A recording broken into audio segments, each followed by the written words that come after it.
એને જય માતાજી, જય દ્વારકાધીશ। આજ તો મારા મમ્મી છે ને રાયતા મરચાં કરે છે।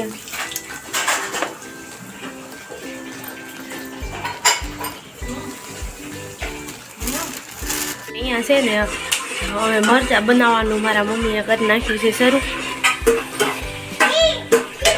તેલમાં પહેલાં છે ને લવિંગ, તીખા, મેથી અને હિંગ નાખી દીધી છે।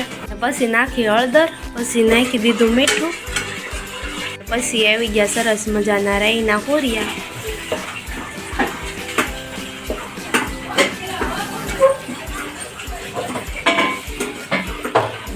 મસાલાને છે ને થોડીક વાર છે ને ઠરવા દેશે। છે ને ગાજર, મરચાં એ બધું સુધારી નાખ્યું છે। એમાં લીંબુ, હળદર અને મીઠું નાખીને થોડીક વાર સુધી મેકી દીધું છે। બપોરે છે ને અમે મરચાંને કાપીને અંદર લીંબુ ને હળદર અને મીઠું ચડાવી દીધું હતું। તો હવે છે ને એમાં બધો આ મસાલો ભેળવવાનો છે।